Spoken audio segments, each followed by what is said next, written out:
آج میں انتہائی دکھ اور تکلیف کے ساتھ یہ ویڈیو ریکارڈ کروانا چاہتا ہوں اور اس ویڈیو کو آپ تک پہنچانا میرا مقصد کوئی ویوز لینا نہیں ہے، اور آج سے تقریباً 4 سال قبل میں نے ایسے کیسز کو کور کرنا ہی چھوڑ دیا تھا، کیونکہ میں نے تب یہ سوچا تھا کہ اگر ہم ویڈیو بنا کر بھی کسی کو انصاف مہیا نہیں کر سکتے تو ہمیں ان ویوز کا کوئی فائدہ نہیں، ہمیں اسی طرح کسی کی عزت کو اچھالنے کا کوئی فائدہ نہیں۔ آج میں بات کرنے والا ہوں سرکودا کے علاقے میں پیش آنے والا وہ افسوسناک واقعہ کہ جس نے انسانیت کو بھی ایک بار شرما کر رکھ دیا ہے کہ آخر ہم انسانوں کی شکل میں حیوان کہاں کہاں پھرتے ہیں، اور آئے روز کوئی نہ کوئی ہمیں ایسا واقعہ، کوئی نہ کوئی ہمیں ایسی فوٹیج، کوئی نہ کوئی ہمیں ایسا کیس سننے کو ملتا ہے کہ ہم حیران ہو جاتے ہیں کہ کیا انسان بھی اس طرح حیوانیت کر سکتا ہے۔ ناظرین، آج کس ولاگ میں بڑے چھپے اور ڈھکے الفاظوں میں بات کروں گا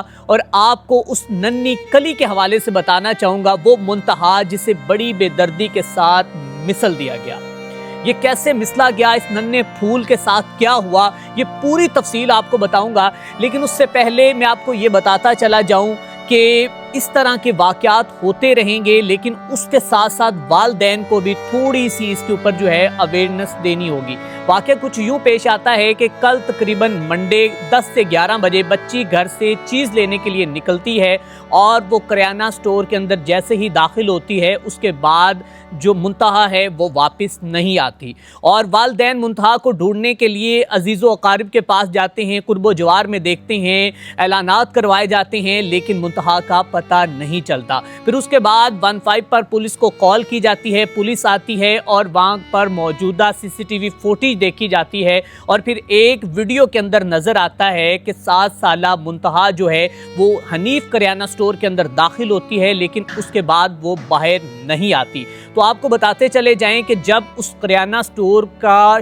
جو اس کا دروازہ ہے، جو اس کا شٹر ہے، اس کو کھولا جاتا ہے، تو اس کے بعد انتہائی دکھ اور تکلیف کے ساتھ میں آپ کو بتا رہا ہوں کہ جو وہاں کے مناظر ہوتے ہیں، نہ تو وہ میں آپ کو اپنی سکرین پر دکھا سکتا ہوں اور نہ ہی میں اس زبان کے ساتھ بیان کر سکتا ہوں کہ اس منتہا کے ساتھ ہوا کیا تھا۔ اب معاملہ کچھ اندر کی کہانی یہ تھی کہ کہا جاتا ہے جو FIR درج ہوئی ہے وہ ایک تو قتل اور اس کے ساتھ ساتھ زیادتی کے مقدمے کے تحت FIR درج ہوئی ہے، اور اس میں جو مرکزی ملزم ارسلان ہے اس کو ابھی تک گرفتار نہیں کیا گیا، جبکہ باقی دیگر ملزمان کو گرفتار کر لیا گیا ہے۔ اور اس کی جو اندرونی کہانی ہے اس واقعے کی افسوسناک کی، وہ یہ ہے کہ آج سے چند دن قبل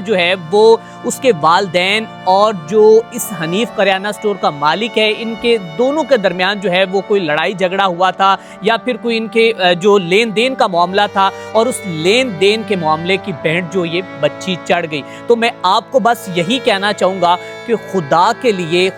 لیے آپ لوگ اس بات سے بخوبی واقف ہیں کہ آج آپ کے بچے وہ محفوظ نہیں ہیں۔ آپ نے اپنے بچوں کو محفوظ خود کرنا ہے۔ آئے روز ویڈیو سامنے آتی ہیں کہ گلی محلوں میں یہ جو شاپ کیپر ہوتے ہیں، جو پھیری والے ہوتے ہیں، یہ بچوں کو دبوچتے ہیں، بچوں کے ساتھ وہ سلوک کرتے ہیں کہ میں آپ کو بتا نہیں سکتا۔ ویڈیوز بھی سامنے آتی ہیں، سب کچھ ہوتا ہے، اور آئے روز کوئی نہ کوئی واقعہ بھی سامنے آتا ہے، لیکن اس کے باوجود والدین اپنے بچوں کو دہی لینے، دکان پر چیز لینے اکیلے کیوں بھیجتے ہیں؟ خدا کے لیے کوئی پاکستان میں کوئی تو ایک ایسی اگزامپل سیٹ کر دیں کہ کم از کم جو بڑے تو نہیں، یہ بچے تو محفوظ ہو سکیں۔ خدا کے لیے کہا جاتا ہے کہ مریم نواز صاحب کی عورتیں اور بچے وہ ریڈ لائن تھی، CCD کا قیام ہوا، لیکن جو کرائم کی شرح ہے اس میں ابھی تک بھی اضافہ ہوتا نظر آ رہا ہے، اور ابھی اس جیسی منتہا زینب کے ہی وہ اپنی زندگی وہ گوا بیٹھی ہیں۔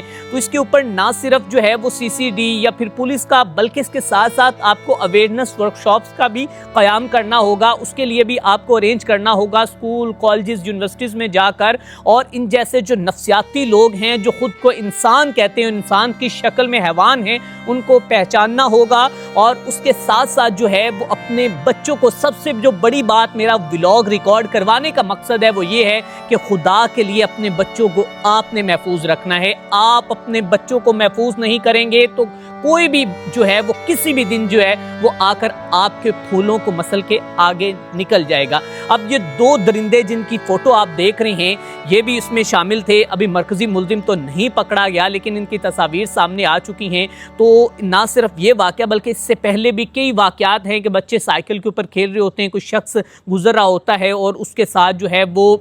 بوس و کنار کرتا ہے اور آگے گزر جاتا ہے. تو اپنے بچوں کو جب بچے ہوش سنبھالتے ہیں تو ان کو گڈ ٹچ اور بیڈ ٹچ کا بتائیں. ان کو بتائیں کہ یہ آپ کا ماموں ہے, یہ چاچو ہے, یہ بھائی ہے, اس کا آپ کے ساتھ کیا رشتہ ہے, یہ آپ کو کس طرح جو ہے وہ ٹچ کر سکتا ہے اور آپ نے اپنے آپ کو کس طرح محفوظ کرنا ہے. اور اتنے زیادہ کیسز ہونے کے باوجود جو اگر ہم نہیں سمجھتے تو شاید میرے خیال میں ہم خود جو ہیں وہ اس تمام چیزوں کے جو ہیں وہ ذمہ دار ہیں. اب جب تک پاکستان کے اندر جو ہے اسلامی سزاؤں کا نفاذ نہیں ہوگا, جب تک ان جیسے جو درندے ہیں جو اس طرح عصمت دری کرتے ہیں ان کو لٹکایا نہیں جائے گا, تب تک کوئی اگزامپل جب تک نہیں سیٹ ہوگی میرے خیال میں تب تک ان کیسز میں کوئی کمی نہیں آئے گی. اور اس طرح منتہا زینب کئی جو کیس ہیں آئے روز ہمیں سننے کو ملے گے. تو میری آپ تمام فیصلہ سازوں سے, حکام بالا سے, والدین سے گزارش ہے کہ خدا کے لیے ان بچوں کو محفوظ کرنے کے لیے کوئی نہ کوئی ایسا قانون, کوئی نہ کوئی ایسی حکمت عملی ہونی چاہیے کہ جس سے ان کی زندگیاں جو ہیں محفوظ رہ سکے. اسی کے ساتھ اپنے میزبان میاں ارسلان کو دیجیے اجازت. اللہ نگہبان.